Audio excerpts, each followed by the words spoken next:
Today, we're tearing into an electrifying epic of defiance, vengeance, and destiny reborn. Meet Marcus Kane, a battle-ravaged soldier staggering off a grueling deployment, clutching a first-class ticket. He'd carved out of blood, sweat, and sleepless nights, a fleeting taste of peace after staring death in the face. But the second he steps into that gilded cabin, he's blindsided by Victoria Langston, a woman drenched in privilege and venom, who twists his hard-earned victory into a vicious battlefield. Her prejudice doesn't just scrape Marcus's pride, it lights a match that torches their lives, ignites a global firestorm, and drags buried truths into the light. How does Marcus's unyielding resolve turn this clash into a world-shaking revolution? Why does one ugly moment unravel a tapestry of pain, power, and redemption? Buckle up, you're not ready for where this lands. Drop your location in the comments. Where are you watching from today?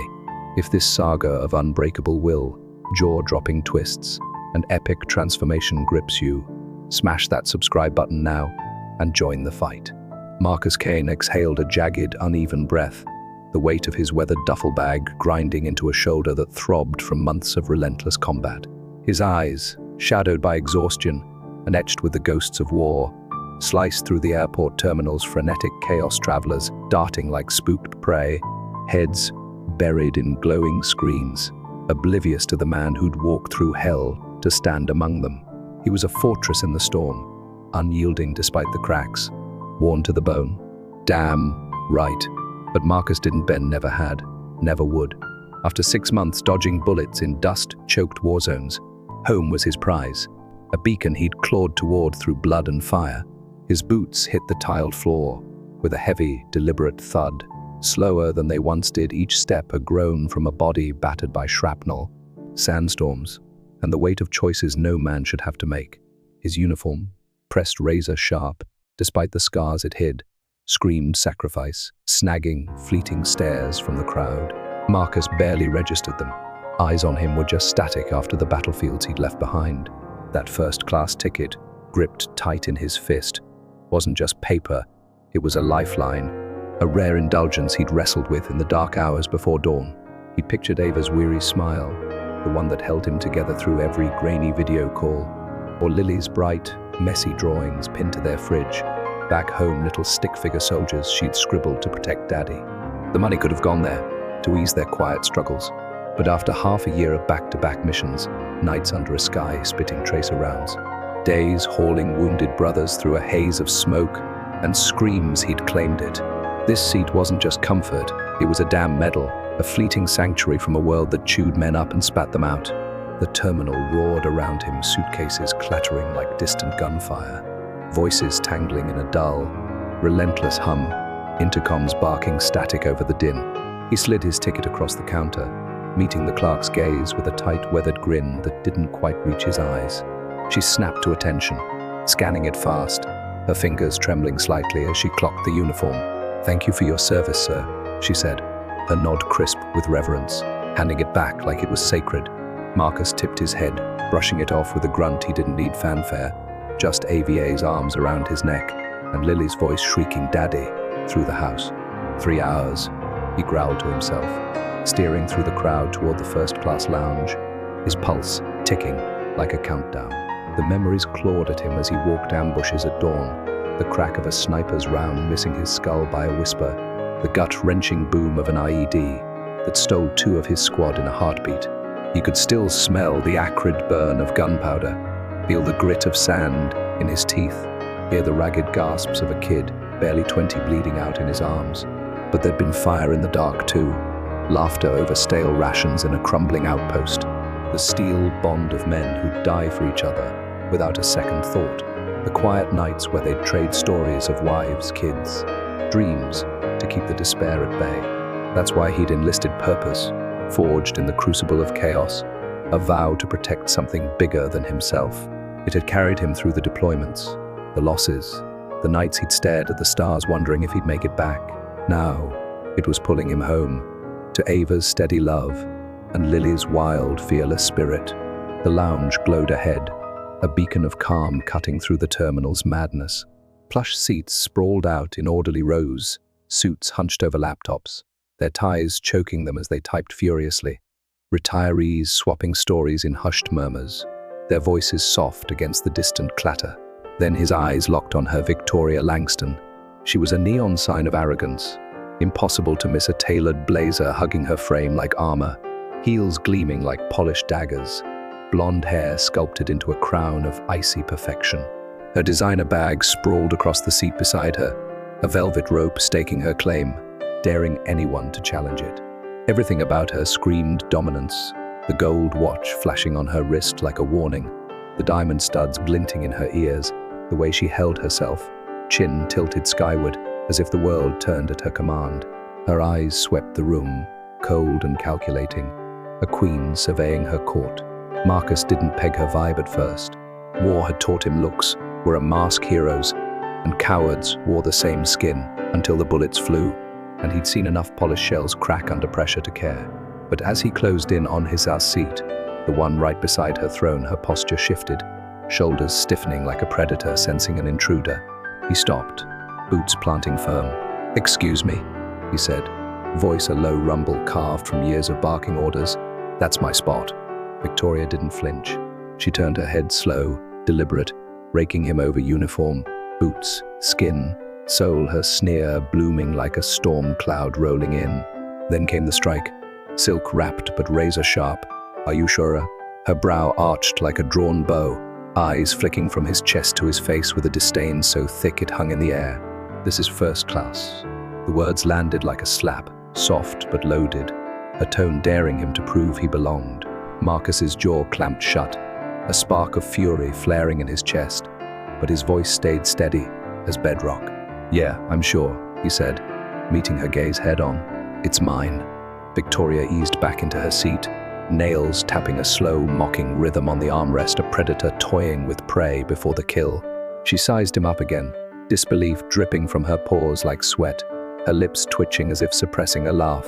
He didn't match her script, not the cut of his clothes, not the color of his skin, not the story she'd already written for him. "I just find that awfully hard to swallow," she drawled, her voice a velvet blade dipped in poison. "This isn't. Well, you must have misread something. First class is for a certain crowd." The implication hung there, ugly and unspoken, but loud as a gunshot to anyone paying attention. Marcus sucked in a slow, deliberate breath, the rage simmering beneath his ribs like a live grenade. He'd faced worse insurgent fire, screaming chaos, but this cut deeper, a jagged blade twisting into wounds he'd carried since childhood.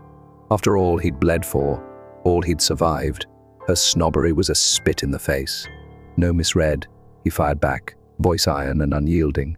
"I've got the ticket. This is my seat." He held her stare, daring her to push it, his fingers tightening on the ticket until the edges bit into his skin. Victoria's lips pursed into a thin, unimpressed line. A queen denied her due. She flicked her eyes around the lounge, hunting for minions to swoop in and fix her little problem, someone to eject this anomaly from her pristine world. No one stepped up. The other passengers kept their heads down, buried in their own lives, leaving her momentarily stranded. She huffed, the sound loud and theatrical, designed to turn heads and underline her martyrdom. "Well, you'll have to excuse my surprise," she stage whispered, her voice carrying just far enough to sting. "You're not exactly the usual type I see gracing these seats." The word type landed like a brick, heavy with code, his skin, his roots, his highest place in her neatly ordered universe. It wasn't a fresh wound for Marcus. He'd felt that sting growing up, heard it in quiet slights and loud jeers, but after spilling blood for a flag that promised better, it hit like a betrayal. His eyes narrowed to slits, the air between them crackling. He knew the game, her surprise, was a dog whistle for every assumption she didn't have the guts to say outright. Before he could unload the response burning in his throat, a salvo of truth that would have shredded her smug facade, a flight attendant glided in, her approach swift and cautious, like she'd stumbled into a live minefield. Her uniform was crisp, her smile polite but tight, her eyes darting between them as if gauging who'd throw the first punch. "Is everything all right here?" she asked, her voice a thin wire stretched taut with unease. Victoria pounced like a hawk, her tone dripping with righteous indignation. There's been a screw-up, she snapped, leaning forward, her words sharp enough to cut glass. This gentleman seems to think he's got a seat here, but I'm not buying it for a second. The pause before gentleman was deliberate, a sneer wrapped in civility, and her eyes flicked to Marcus with a challenge. Prove it, if you dare. The attendant turned to him, her expression softening with a flicker of apology as she reached out a hand. Marcus didn't blink, sliding the ticket over with a calm that belied the storm raging inside. She checked it, her fingers brushing the worn edges, and her eyes widened for a split second as she registered the seat number. "There's no screw-up," she said, her voice firm but warm, handing it back with a nod. "This is Mr. Kane's seat." Victoria blinked, thrown off her perch, her mask slipping just long enough to show the shock beneath. But she rallied fast, her expression hardening into something colder, more defiant.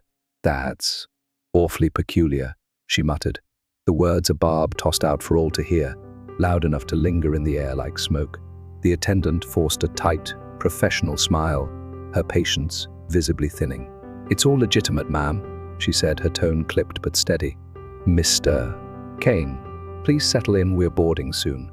Marcus gave a curt nod, grateful for the lifeline but still bristling under Victoria's glare. He stepped forward, stowing his duffel in the overhead bin with a practiced heft, the metal clanging faintly as he secured it. Then he dropped into the seat beside her, the leather creaking under his weight. Victoria squirmed, her disgust rolling off her in waves, her body angled away, as if his presence were a contagion. Anger churned in Marcus's gut, a molten mix of frustration and defiance, but relief crept in too, threading through the chaos.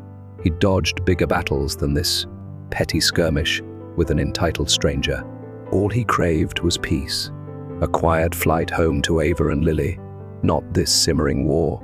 He turned to the window, staring out at the tarmac's grey expanse, willing himself to focus on the faces waiting for him. Lily's gap-toothed grin, Ava's soft eyes, but Victoria's shadow loomed beside him, a bitter reminder of the ugliness he could never fully outrun, not even here, thousands of miles from the front lines. He tried to lock it out, his gaze tracing the blurred lines of jet fuel stains and distant planes, but Victoria wouldn't fade into the background. Her presence was alive wire side glances slicing through the air, huffs punctuating her silent tantrum like warning shots. She shifted in her seat, her purse rustling as she adjusted it with exaggerated care, each movement a performance of her displeasure. Then, finally, she cracked, unable to contain the venom any longer. "You're sure you're supposed to be sitting here?" she hissed, her voice a razor edged with accusation, her eyes narrowing to slits, as if she could catch him in a lie. "I mean, this is first class." The words dripped with mockery, a challenge wrapped in disbelief. Marcus flicked her a glance, brief and cold, then turned back to the window, his jaw tightening. "Yeah," he said, his tone clipped, a soldier's brevity honed by years of cutting through chaos. He wasn't in the mood for her games, not after the hell he'd crawled through to get here. But Victoria wasn't letting it go. She leaned closer, her perfume a sharp, cloying assault. "I don't know how you even pulled this off," she muttered, half to herself but loud enough to stab. Must be some kind of glitch in the system. The insinuation hung there dark, heavy, a jab at everything he was. His fists balled on the armrests, knuckles whitening as tension coiled like a spring in his chest. He could feel the cabin's eyes prickling his skin, now passengers shifting, peering over seatbacks, drawn by the rising heat of her voice. Marcus hated the spotlight, despised being a spectacle, but she was dragging him into it, step by deliberate step. "I paid for it," he growled, his voce low and steady, a warning shot of his own. No glitch. The words were steel, forged in the fire of his resolve, but she didn't flinch. Victoria smirked, her arms folding tight across her chest, her expression a toxic blend of amusement and disdain. "You paid for first class?" she asked, her tone incredulous, her laugh a sharp, brittle thing that echoed in the confined space. "That's honestly hilarious." The air between them turned rancid. Her prejudice wasn't a whisper anymore. It was a neon sign flashing for all to see. Marcus held his ground, his breathing slow and deliberate, forcing the fury down. "Laugh all you want," he said, his voice a quiet blade, "but it's my seat." She huffed, unsatisfied, her smirk twisting into something uglier. She turned to the aisle, waving down the flight attendant with a flourish so exaggerated it bordered on parody, a queen summoning her court. "Excuse me," she barked as the attendant approached, her voice booming now, loud enough to pull every eye in the cabin toward their row. "You need to check this man's ticket again. There's been some kind of mistake. He doesn't belong in first class." The accusation was a grenade, lobbed with precision, and the attendant, a young woman in her mid-20s. Her uniform pristine but her face flushed with unease, blinked in surprise, clearly rattled by the venom in Victoria's tone. She shot Marcus a quick, apologetic glance before turning to Victoria. "Ma'am," she said, her voice steady despite the tremor in her hands, "I've already verified his ticket. He's in the correct seat." "That's absolute nonsense," Victoria snapped, her volume spiking, her words slicing through the cabin like shrapnel. "There's no way he shelled out for this. He doesn't fit here." Marcus's grip tightened, his knuckles bleaching white against the armrest, but he stayed silent. He'd spilled blood for this country, carried the weight of its promises on his back, yet here he was, reduced to a stranger in her gilded world, a trespasser in a space he'd earned 10 times over. The sting of her disrespect was a live wire in his chest, but he had nothing to prove to her, not his worth, not his scars, not the life he'd fought to reclaim. The attendant hesitated, her eyes darting between them, caught in the crossfire. "Ma'am, I assure you, everything's in order," she said, her tone polite but firm, a shield against Victoria's onslaught. "There's no mistake." Victoria shook her head, undeterred, her voice dropping to a frigid, commanding hiss. "You need to check it." "Again," she said, leaning forward, her eyes boring into the attendant like lasers. "This man isn't first-class material. I don't know how he slipped through, but there's been a mix-up, and I expect you to fix it now." The words were a gut punch, raw, brutal, stripping away any pretense. The racial undertone wasn't subtle anymore. It was a banner waved high, plain for every soul in that cabin to see. The air turned electric, passengers flinching in their seats, the tension a tangible thing choking the space. A few rows up, an older couple exchanged uneasy glances, their whispers dying mid-sentence. A businessman across the aisle shifted, his laptop forgotten, his jaw tightening as he watched. A young woman with earbuds yanked one out, her eyes wide, caught between shock and indecision. The attendant, to her credit, held her ground, though her hands trembled faintly as she turned to Marcus with a sympathetic smile. "Sir, I'm so sorry for the inconvenience," she said, her voice soft but resolute. "Could I just see your ticket one more time to confirm?" Marcus sighed, a quiet, weary sound that carried the weight of too many fights, pulling the boarding pass from his pocket and handing it over without a word. His jaw was rigid, his eyes fixed on the window, but inside, the storm raged anger, frustration, the bone-deep exhaustion of proving himself again and again. She examined it carefully, her fingers brushing the creased edges, then nodded with a certainty that brooked no argument. "Everything's correct," she said, turning back to Victoria, her tone hardening. "This is Mr. Kane's seat." Victoria's face flushed a deep, furious red, her composure fracturing for a split second before she reined it in. She opened her mouth to argue, her lips parting in a snarl, but the attendant cut her off, her voice rising with authority. "Ma'am, I need to ask you to stop harassing Mr. Kane," she said, her words a whip crack in the silence. "His ticket is valid, and he has every right to be here. If you keep this up, I'll have no choice but to involve the captain." Victoria's mouth snapped shut, her eyes blazing with a fury that could have melted steel. For a heartbeat, it seemed she'd push back, her body tensed, her nails digging into her palms, but then she thought better of it, slumping back into her seat, with a huff that echoed like a gunshot. She glared at the seat back in front of her, her posture radiating defiance, as if it had personally betrayed her.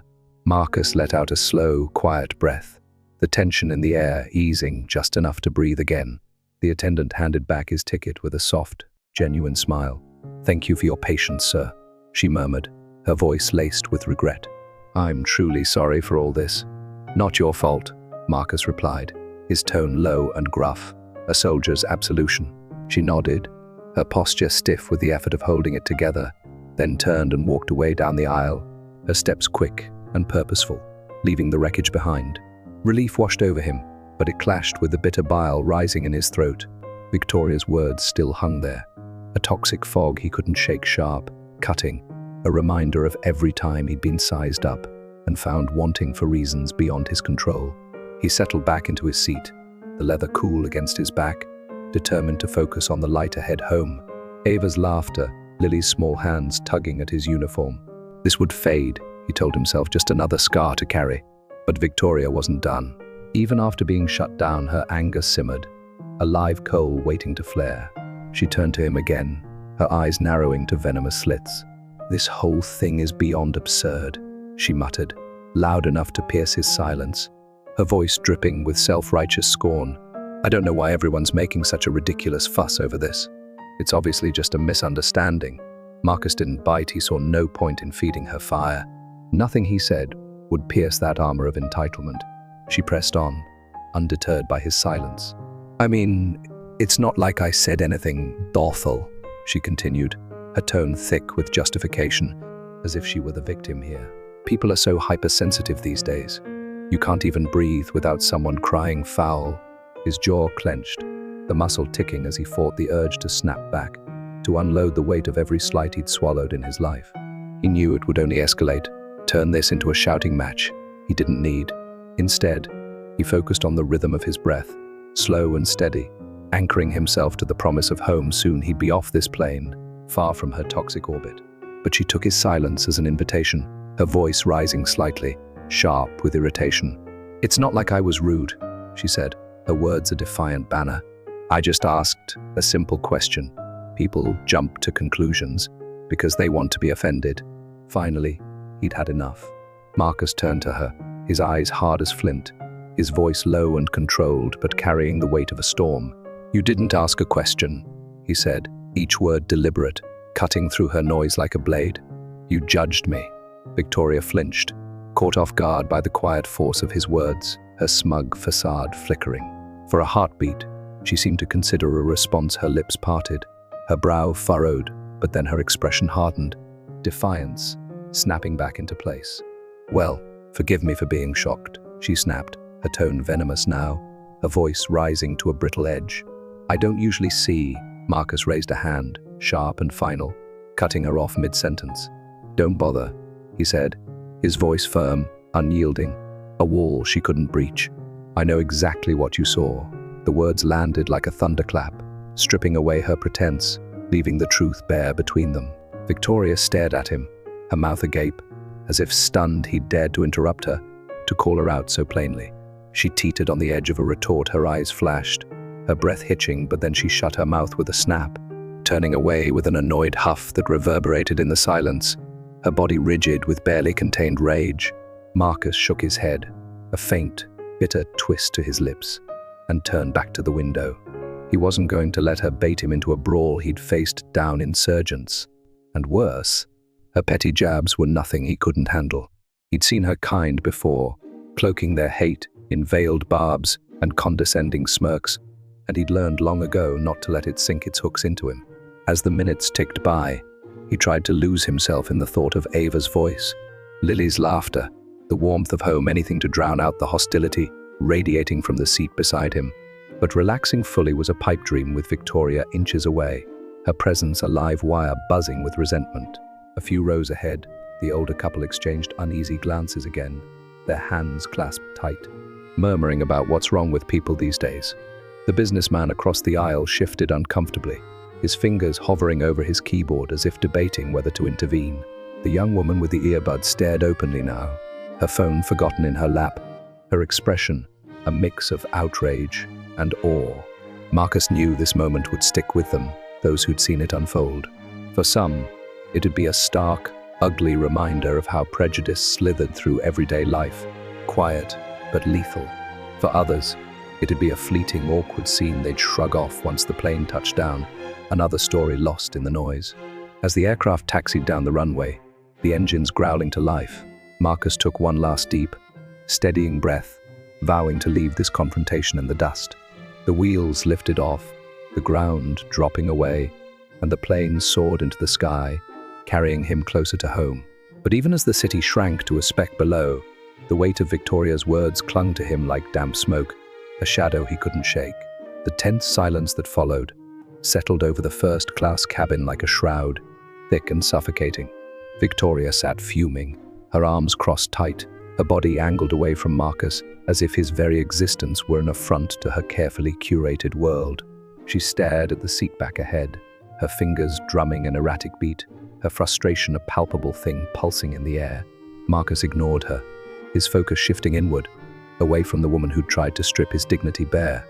He leaned back, the leather cool against his neck, his eyes fixed on the small oval window as the ground faded into a blur of clouds and sky. The engine's steady hum was a lifeline, a faint comfort threading through the storm that had erupted around him in the past hour. Unbeknownst to either of them, a silent observer had witnessed the entire clash from a few rows back. Victor Grayson, a man whose name carried weight in boardrooms and headlines alike, a titan of industry cloaked in the understated threads of a casual traveler.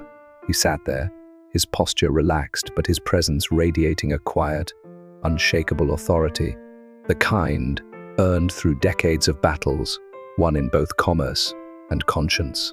He'd boarded just after Marcus and Victoria, slipping into his seat unnoticed by most, his sharp grey eyes taking in the cabin with the precision of a hawk. Dressed in a simple sweater and jeans, he could have passed for any weary businessman, but Victor was anything but ordinary. His face was familiar to those who followed the news, a philanthropist who'd turned his grief into a crusade, a man who'd built an empire and then spent years dismantling the inequities he'd once overlooked. As he'd settled in, adjusting the seatbelt across his lean frame, he'd caught the first whiff of tension brewing up ahead. Victoria's haughty demeanor was impossible to miss, her voice carried like a trumpet, her entitlement a spotlight she wielded without shame. Marcus's quiet resolve drew Victor's attention too, a contrast so stark it pulled him in. At first, he'd watched with mild curiosity, assuming it was a simple mix-up over seats, nothing unusual in the chaos of air travel. But as the exchange escalated, as Victoria's condescension sharpened into something uglier, his curiosity curdled into disgust. The way she'd questioned Marcus's right to be there, the sneering demand to check his ticket, it was all too familiar, a script he'd seen play out too many times in his life. Victor knew her type intimately, those who wore their privilege like a crown, wielding it as a weapon to keep others in their place. It was a mindset he despised, one he'd spent his life fighting against, in boardrooms and backstreets alike. Decades ago, he'd lost a close friend, Malik, a brilliant engineer with a laugh that could light up a room to the slow, grinding violence of racial profiling. Malik had been pulled over one too many times, harassed one too many nights, until a routine stop turned lethal, a cop's itchy trigger finger, ending a life that had so much left to give. The grief had gutted Victor, left him hollow for months, until he'd channeled it into action building, a charity empire dedicated to tearing down inequality, brick by brick, funding scholarships, mentoring kids from the margins, amplifying voices the world ignored. That loss still burned in him, a quiet fire that never went out, and watching Victoria's venom unfold brought it roaring back to life. He'd wanted to leap in, to shut her down with the full weight of his authority, to stride up the aisle, voice booming, and tell her exactly what kind of fool she was making of herself. But something stopped him, rooting him to his seat, the way Marcus handled it. The soldier's calm, his composure under fire, was a thing of steel and grace, a quiet strength that spoke louder than any shout. Victor recognized it, instantly knew it from the friends he'd grown up with in the rough corners of Chicago, from the colleagues he'd stood beside in corporate trenches, from the mirror he stared into after Malik's death. It was the strength of a man who'd navigated a world that judged him before he opened his mouth, who'd learned to pick his battles not out of weakness, but out of wisdom. Marcus didn't need a savior, not yet. He'd owned the moment with a dignity that left Victoria floundering, and Victor respected that too much to steal it from him. So he stayed silent, his hands resting loosely on his knees, his mind racing as he watched. Marcus maintained his ground against Victoria's provocations. It wasn't his place to intervene, not now, not when Marcus had already won the skirmish with nothing but his presence and a few clipped words. But Victor wouldn't let it fade into the ether. A growing determination took root in him as he observed Victoria simmering in her seat, her lips pursed in silent, smoldering frustration. She was a spark, but Marcus was the flame, and Victor knew a fire like that could light up more than just a cabin. As the boarding process wrapped up, the other passengers settled in, some casting uneasy glances toward the front, where the tension still lingered like a storm cloud. Many had witnessed the confrontation, heard Victoria's barbs, seen Marcus's restraint, but like Victor, they stayed quiet, whether from discomfort, fear, or the simple instinct to avoid the fray. The unease was palpable, a ghost threading through the rows, yet no one dared name it. Marcus did his best to shed the stares, boring into him from all sides. He'd been in situations like this before, too many to count, and he'd learned to endure them, to let the weight roll off his shoulders, like water off stone. His years in the military had forged patience into him, a resilience that carried him through firefights and foxholes, through the quiet bigotry of barracks and bases, where his rank didn't always shield him from suspicion. This clash with Victoria, as frustrating as it was, wasn't worth the fight, not when he'd faced down enemies who aimed to kill, not when he'd held dying friends and promised their families he'd bring them home. He had nothing to prove to her or anyone else in this cabin, not his courage, not his scars, not the life he'd carved out of chaos. He knew who he was, what he'd sacrificed, and that was enough. As the plane leveled off at cruising altitude, the hum of the engines steadying into a low roar, Marcus leaned his head back, his thoughts drifting to those military days that had shaped him. The irony wasn't lost on him. He'd spent years serving a country, fighting for freedoms that let people like Victoria spew their biases without consequence. A nation that draped itself in ideals it didn't always live up to. He'd enlisted at 19, a kid from a rough neighborhood with a chip on his shoulder and a fire in his gut, determined to prove he was more than the stereotypes pinned to him. He'd risen through the ranks, earned medals pinned to his chest by generals who'd never seen the mud he'd crawled through, but even then, there'd been moments, quiet slights from officers, sideways looks in mess halls, where his worth was questioned, not for his deeds, but for the color of his skin. It wasn't a new feeling, this weight of being seen as less than. Growing up, he dodged it in schoolyards and corner stores, teachers who assumed he'd fail, shopkeepers who trailed him down aisles. In the military, he'd faced it, 2 promotions delayed, whispers about quotas trailing him like shadows. But he'd learned to rise above, to focus on what mattered, his squad, his family, the values he'd sworn to defend. He'd fought not because his country was perfect, God knew it wasn't, but because he believed it could be better, that every step he took, every life he saved, nudged it closer to the promise it preached. Staring out at the endless stretch of sky beyond the window, frustration bubbled up, hot and sharp. How many more times would he have to prove himself? How many more moments like this would he endure, stripped down to nothing but assumptions by someone who'd never know the weight he carried? He'd given everything, years, blood, pieces of his soul, to a nation that sometimes refused to see him as equal. But then Ava's face flickered in his mind, her steady love holding him through every deployment, her voice a lifeline across oceans. And Lily's, her wild curls bouncing as she ran to him, her trust in him, absolute. They were why he kept going, why he'd endured every hardship, every slight. Soon he'd be with them again. That was the only truth that mattered. He shifted in his seat, the leather creaking faintly, and glanced at Victoria. She still fumed silently beside him, her body a taut bowstring, her resentment a heat wave he could feel from inches away. She hadn't spoken since the attendant's rebuke, but her posture screamed defiance, arms locked tight, chin jutted out, eyes boring holes into the seat ahead. Marcus was done engaging. She could stew in her venom. All she wanted, he wouldn't let her poison his homecoming. As the flight attendants moved through the cabin, their carts rattling softly as they offered drinks and overpriced snacks, Victor kept watching from his perch behind Victoria.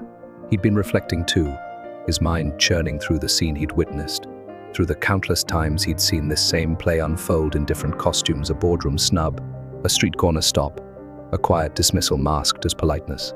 It was a reminder that progress was a thin veneer, that beneath it, the same old rot festered.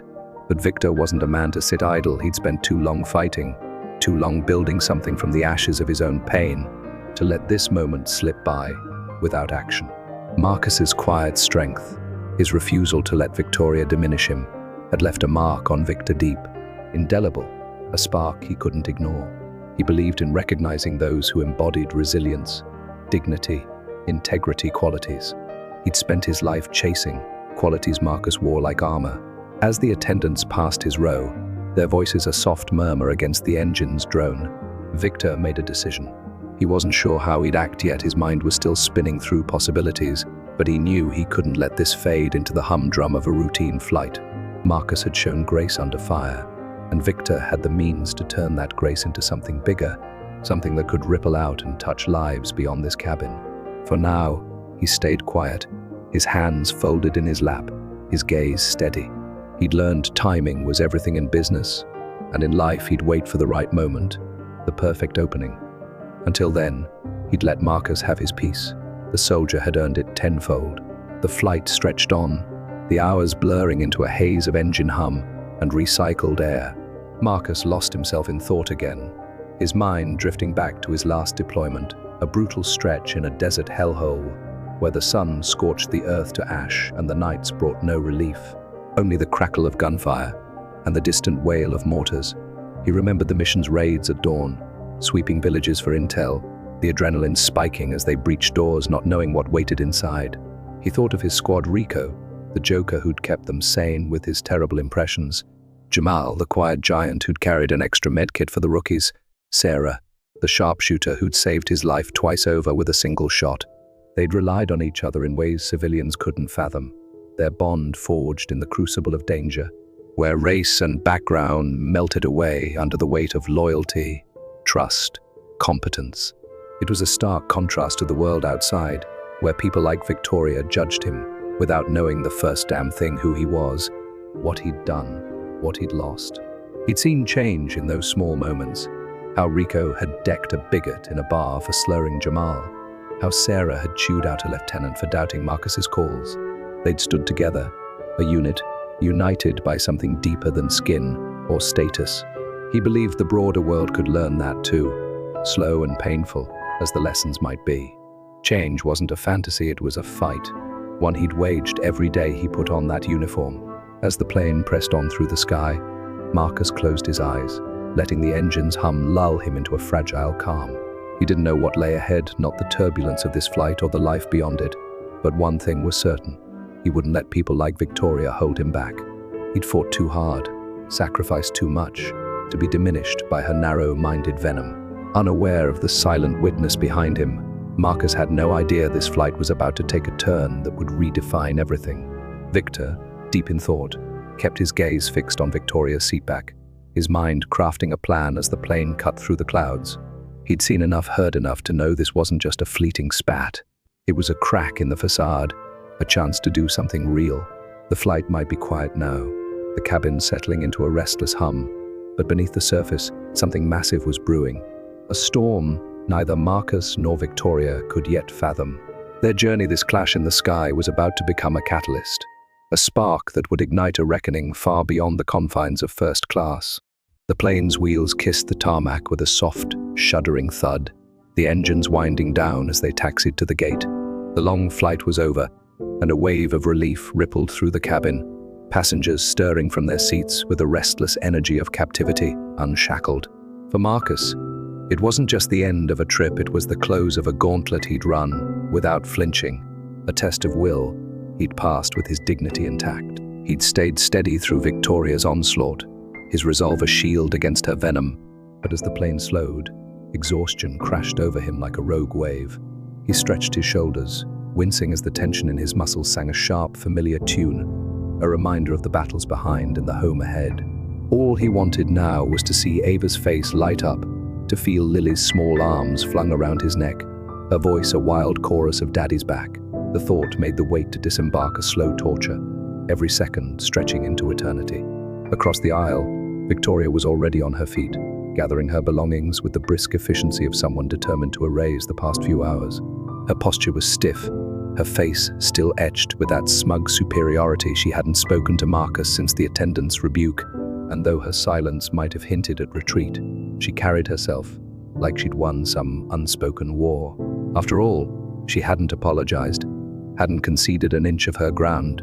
As passengers stood to retrieve their bags, she shot Marcus a quick, disdainful glance, her eyes flicking over him, like he was a stain on her pristine world, before turning her back entirely, her heels clicking against the floor with a sharp, imperious rhythm. She had no idea who she'd sat beside, a soldier who'd given years to a country she'd never understand, but that didn't matter to her. She saw only the surface, the narrative she'd crafted, and she was content to live in that shallow ignorance. Marcus, meanwhile, had already moved on, his mind fixed on the exit, on the life waiting beyond this metal tube. He grabbed his duffel from the overhead bin, the weight familiar in his hands, and stood, giving the cabin one last glance. Some passengers who'd witnessed the earlier clash now seemed eager to escape, their movements quick and furtive, the lingering tension a ghost they didn't want to acknowledge. Marcus felt their stares curious, uneasy, some tinged with respect, but he paid them no mind. He had bigger stakes ahead: home, family, the end of a long, brutal chapter. He stepped into the aisle, his boots steady against the carpet, and made his way toward the jet bridge, the cool terminal air hitting him like a promise as he crossed the threshold. For the first time in hours, he breathed easier, the weight of Victoria's presence sloughing off his shoulders. He was almost there, Ava and Lily just beyond the gates, their faces the only victory that mattered. But as he navigated the terminal, weaving through the throng of travelers with his duffel slung over his shoulder, something unexpected broke through his focus. A voice cut through the din, firm but warm, carrying a quiet authority that stopped him cold. "Excuse me, Sir Marcus, right?" He turned, his brow furrowing, and saw a man approaching, casual sweater, jeans, but with a presence that commanded attention. Marcus didn't recognize him at first, his mind still half lost in the haze of fatigue and anticipation. Then it clicked. The guy had been a few rows back on the plane, a silent figure in the chaos of Victoria's tirade. "Yeah," Marcus said, his tone cautious, his hand tightening on the strap of his bag. "Or you?" The man smiled, a faint, knowing curve to his lips, and extended a hand. "Victor Grayson," he said, his grip firm as Marcus shook it, his grey eyes sharp with something. Marcus couldn't quite place respect, maybe, or recognition. "I was on the flight with you. Saw the whole circus unfold with that woman Victoria, was it?" Marcus nodded, his expression neutral, though a flicker of wariness crept in. "Yeah, I remember," he said, his voice steady but guarded. Victor paused, choosing his words with care, his gaze never wavering. "I just wanted to say, I was damn impressed by how you handled yourself back there. That kind of steel under fire, that grace, it's rare as hell. Most people would have lost it, thrown punches or words they couldn't take back. You didn't flinch." Marcus shrugged, the compliment landing awkward but not unwelcome. "I've dealt with worse," he said, his tone gruff, brushing it off with a soldier's instinct to deflect. "Wasn't worth the energy." Victor's eyes softened, a glimmer of understanding passing through them, as if he saw more than Marcus let on. "I'd bet my life you have," he said, his voice low, carrying a weight that hinted at his own scars. "But still, what you did, how you stood there and took it without blinking, it mattered. To me, for sure, and I'd wager to others who saw it too. I'd like to talk to you about something if you've got a minute." Marcus raised an eyebrow, curiosity flickering through the fatigue. "Talk about what?" he asked, his voice guarded but intrigued, his stance shifting slightly as if bracing for a new kind of fight. Victor gestured for him to walk with him, leading the way through the terminal with a casual stride that belied the intensity in his eyes. "I run a charity," he said, his tone shifting to something purposeful, focused on vets like you guys who've given everything and come back to a world that doesn't always get it. We also back minority-owned businesses, help them get off the ground, give them a shot they might not otherwise have. After seeing you hold your own back there, I think you'd be a hell of a fit for a role we've got open. I'd love to run it by you." Marcus blinked, thrown off his axis.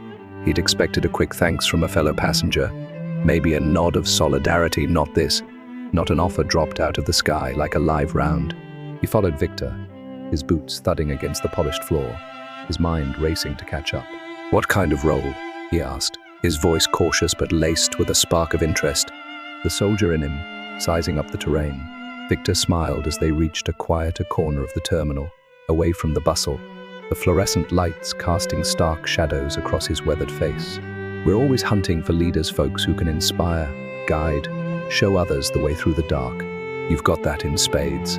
I saw it on the plane. You didn't let her shake you, didn't give her an inch. That's the kind of resilience we need. the kind that can move mountains. Marcus listened, his arms crossing over his chest, his mind churning through the words. "I just got out," he said, his tone measured, testing the ground. "Was planning to take a breather, focus on my family for a bit, wife, kid, you know." Victor nodded quick, his hands raising slightly in deference. "I get that, respected completely," he said, his voice earnest. "This wouldn't be full-time, not unless you wanted it. You'd set the pace, work it around what matters. But the impact you could have, it'd be big, Marcus. Real big." Marcus wasn't sure what to say, the offer hitting him like a rogue gust, unexpected, disorienting.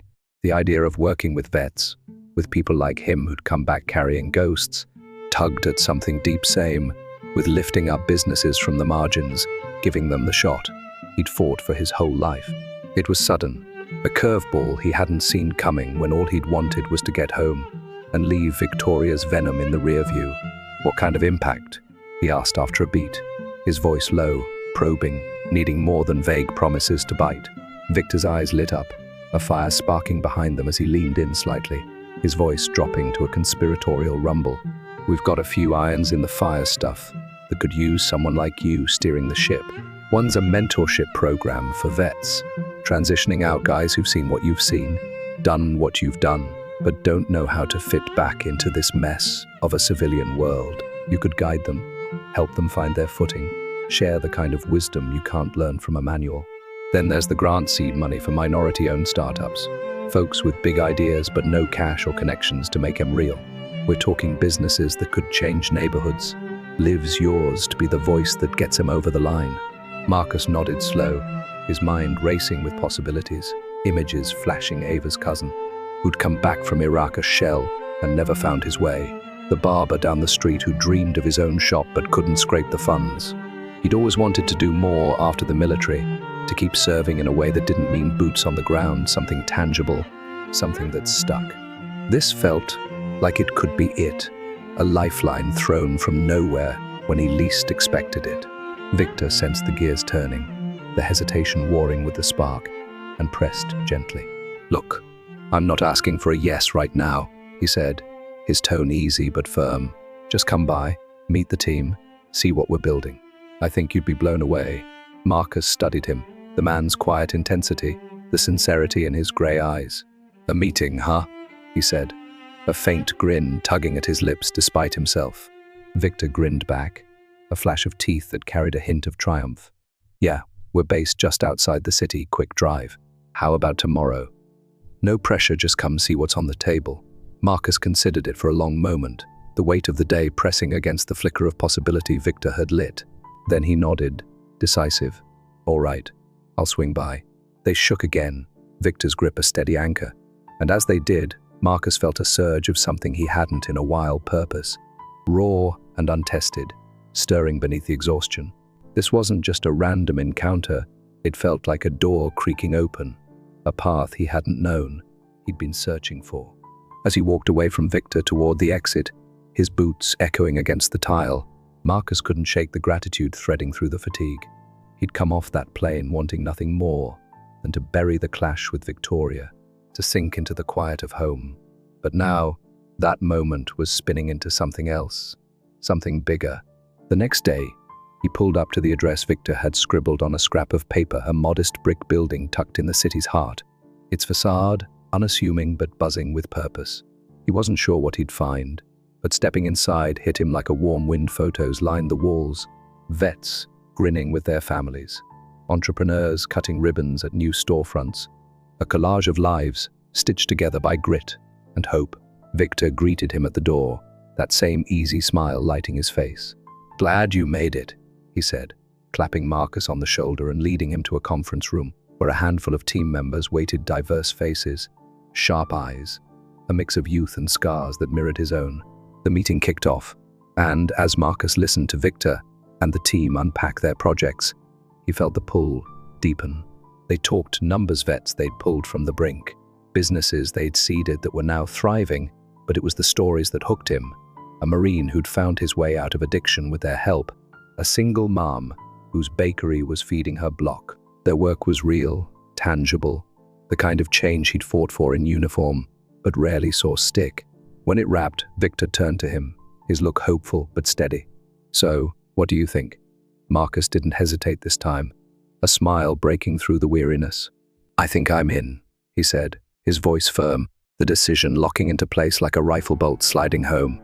In the weeks that followed, Marcus dove into the role, his experience and steel guiding vets through the fog of transition, his voice pushing grants to startups that bloomed under his watch.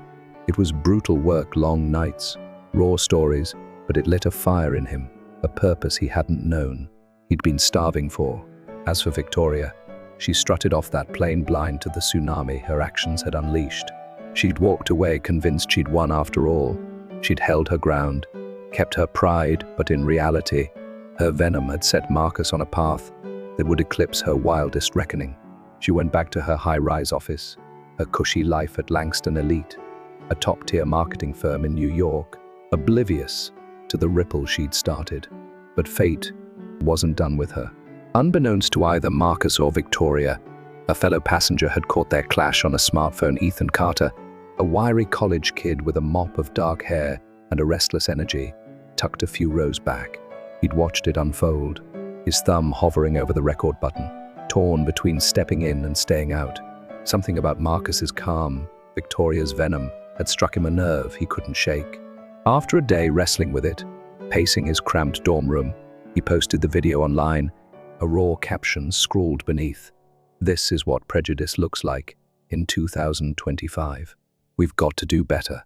Within hours, it exploded, spreading across platforms like wildfire, racking up millions of views in a blink, then tens of millions as the hours bled into days. The hashtag First Class Fury surged, a rallying cry that lit up screens worldwide. Comments flooded in, a tidal wave of outrage and awe. "This guy's composure is unreal, true strength. She's a disgrace. How do people still think like this? Airline better ban her ass. This is why we can't stop fighting." The video, Victoria's sneering barbs, Marcus's quiet steel, hit a nerve, tearing open a conversation that refused to die. News outlets pounced, anchors dissecting it on prime time. A shocking display of bigotry aboard a first-class flight has sparked a firestorm, a soldier's dignity pitted against unchecked privilege. The clip, played on loop, Victoria's "He doesn't fit" echoing like a gunshot, Marcus's "I know what you saw" landing like a verdict. Public fury was swift, unrelenting. Victoria's name surfaced fast, internet sleuths unearthing her LinkedIn, her firm, her polished life. Langston Elite's social media drowned in demands. "Fire her. You stand for this." A PR nightmare swallowing them whole. CEO Elena Voss clocked the severity in a heartbeat. She paced her corner office, the Manhattan skyline, a cold backdrop, her face tight with strain. "We've got to move now," she told her execs in an emergency huddle, her voice a whip. "Silence, looks like we're in on it." A suit piped up, nervous. "Maybe it blows over. Internet storms fade quick." Elena shook her head, sharp. "Not this one. Our brand's built on inclusion, diversities. In our damn mission statement. We don't act. We're liars." Debate flared, some pushed for a slap on the wrist, others for blood. Elena cut through, drafting a statement that hit like a hammer. Langston Elite is appalled by the actions of Victoria Langston, captured in a viral video. Her behavior violates everything we stand for. Effective immediately, she's terminated. The news broke, reactions splitting the air, praise for the swift acts. Debates over cancel culture run amok. Victoria, blissfully ignorant of the brewing apocalypse, strolled into work the next morning, her heels clicking with the same imperious rhythm. Her access card buzzed, dead at the door. Security met her two stone-faced guards, badges gleaming. "Miss Langston, you're out," one said, voice flat. She froze, her smirk collapsing into shock. "What the hell is this?" she demanded, her voice shrill as she spun to her colleagues, their faces averted. "It's a misunderstanding, they're twisting it." "No one bit her, please," echoed hollow as they escorted her out, her designer bag clutched like a lifeline, the reality sinking in slow and brutal. Her cushy life was ash, torched by one prejudice moment caught on tape. Days bled into a nightmare recognized on the street. She faced jeers, a coffee flung at her coat, "Racist bitch," ringing in her ears. Her socials drowned in hate, thousands of messages, Memes shredding her to bits until she nuked them, retreating into a shell. Friends ghosted, family dodged her calls, the fallout a suffocating vise. Desperate, she took a local news gig, her polished veneer swapped for jittery nerves. Facing the interviewer, she stammered, I know it looked bad, but I'm not a racist. It was a mistake. The host pressed, you challenged his right to be there, how's that not prejudice? Her facade cracked. I was tired. Off my game, I've got black friends. The flimsy defense fueled the fire, social media erupted, her name a punchline for entitled hate. Meanwhile, Marcus's story soared. The video didn't just bury Victoria, it lit him up, his calm a beacon that awed millions. Victor's charity seized it, naming him the face of an anti-discrimination push. They dropped videos, Marcus at a mic, voice steady. What happened isn't rare, it's daily for too many. We can let it break us or fight for better. The campaign hit hard, donations flooding in, programs swelling, vets got lifelines, startups took root. Marcus stepped into the spotlight, reluctant but resolute, speaking at rallies, his words thunder. That plane was one moment, but it's the war we're all in, face your bias, fight it or it festers. Crowds roared, standing ovations shaking halls. One day, leaving Victor's office, Marcus caught him in the hall. Victor grinned, clapping his shoulder. Knew you were gold back there, didn't know you'd spark this. Marcus nodded, humble. Just glad it's doing something real. Outside, Victor chuckled. Weird twist, oh Victoria, a nod for lighting the fuse. Marcus shook his head. She gets no credit. Hope she's waking up though. Driving home, Ava and Lily waiting. He marveled hate had birthed a force. The ripples kept spreading. Marcus prepped for a Fortune 500 pitch, Horizon Industries, courting Victor's crew for a diversity overhaul. Adjusting his tie, he caught a framed headline, From Clash to Catalyst, Marcus Kane's Rise. A knock, Victor, buzzing. Horizon CEOs, waiting. In walked Elena Voss, ex-Langston elite, now Horizon's diversity chief. Your story woke me up, she said, shaking his hand. She'd ditched Langston after Victoria's fall, driven to fix what she'd ignored. Their deal training, mentorship took root, but Elena paused. About Victoria, she's scraping by. Minimum wage, videos a curse. Marcus weighed it, sympathy clashed with memory. What are you saying? Elena pitched. Give her a shot, training, amends, a redemption story. Could show growth beats cancelling. Marcus mulled it. Risky but aligned change, not vengeance. I'll think it, he said. Days later, with Ava's nudge, you believe people can shift, he greenlit it. Conditions firm, real work, real proof. Elena tracked Victoria to a rundown flat hollow, humbled. Why me? Victoria snapped, wary. Not a trick, Elena said. A chance, face it or fade. Tears broke, Victoria nodded. Months of grueling training workshops, tears, breakthroughs shifted her. Facing Marcus, she bared it. I was vile, sorry, doesn't cut it. He probed. What's different?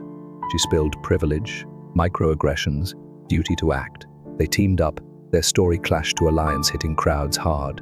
I was blind, Victoria told rooms, raw. Marcus followed. Pain can build, use it. Applause thundered, lives shifted. One night, post-talk, Victoria mused. Lost everything, found this. Marcus nodded. That's the grind. A fan wept. You gave me hope. Driving home, Ava and Lily beaming. Marcus saw it, hate sparked a revolution. A world nudged better. Their tale burned on proof. One fight can rewrite everything. Subscribe if it hit you. How do you face this? Tell us below.